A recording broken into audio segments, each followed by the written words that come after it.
আল্লাহ পাক বলেন ওয়া ইন্না হাযিহি উম্মাতুকুম উম্মাতাও ওয়াহিদা। হে রাসূলগণ, তোমাদের যে উম্মত, সকল নবীর উম্মত হলো একই উম্মত।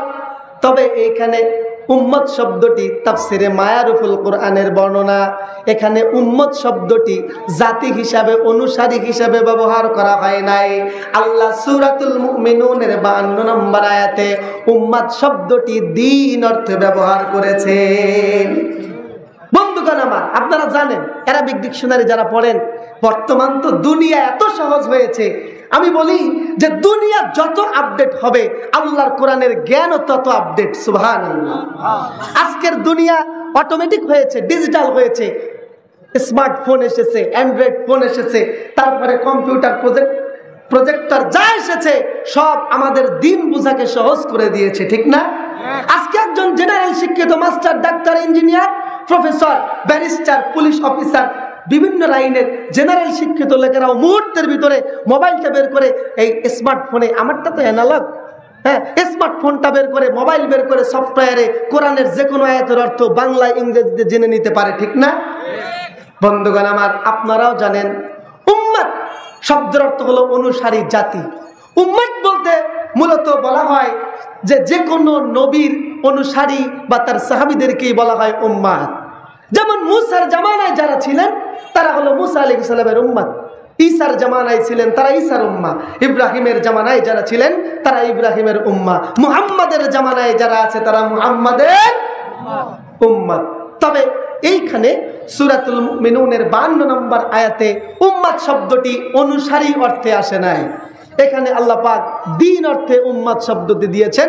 এটি তাফসিরে মায়ারিফুল কোরআনের বর্ণনা।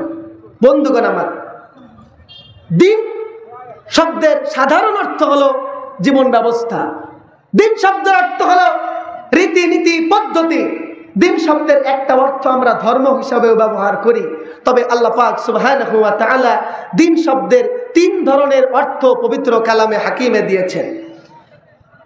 আল্লাহ পাক বলেন সূরাতুল ফাতিহা 3 নম্বর আয়াতে আল্লাহ পাক বলেন মালিকি ইয়াউমিদ্দিন, যিনি বিচার দিবসের মালিক।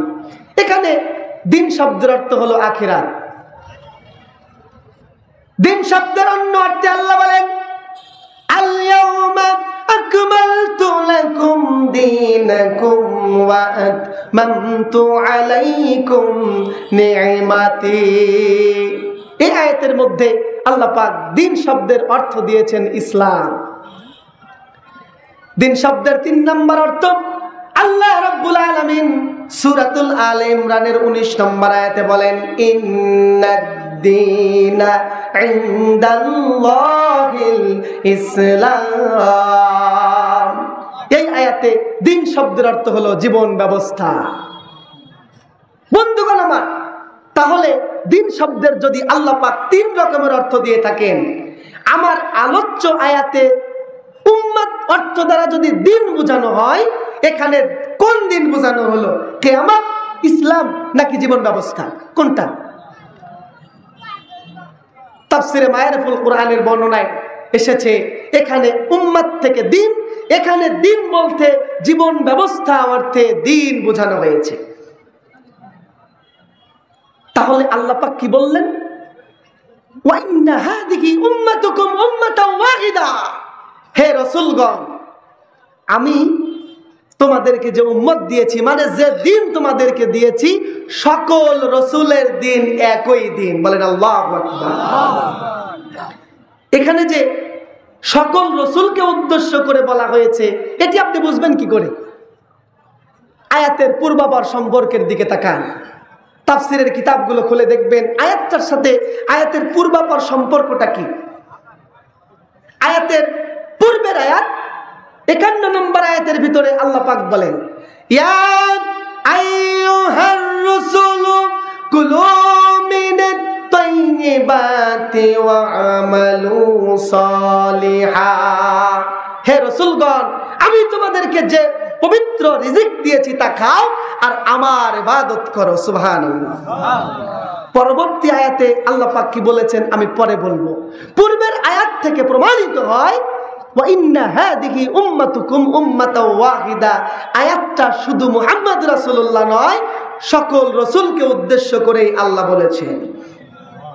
আল্লাহ কি বললেন? হে রাসূলগণ, তোমাদের যে উম্মত, তোমাদের সকল রাসূলের যে দিন, একই দিন, এক অভিন্ন দিন দিয়ে আমি তোমাদেরকে পৃথিবীতে প্রেরণ করেছি। তার মানে সকল রাসূলকে এক জীবন ব্যবস্থা দিয়ে আল্লাহ প্রেরণ করেছেন। বন্ধুগণ আমার, কোরআনিক দলিল গ্রহণ করেন।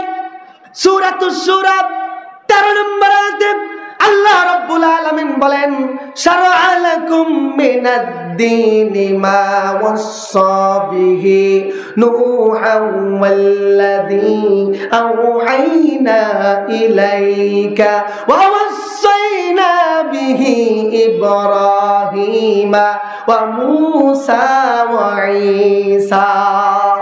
আল্লাহ বলেন, হে মুহাম্মদ, হে নবী, আমি তোমার জন্য যেই দিনটা নির্ধারণ করলাম, এই দিন শুধু তোমাকে দেই নাই, এই দিনটা আমি ইব্রাহিমকে দিয়েছিলাম, নূহকে দিয়েছিলাম, মূসাকে দিয়েছিলাম, এমনকি ঈসা।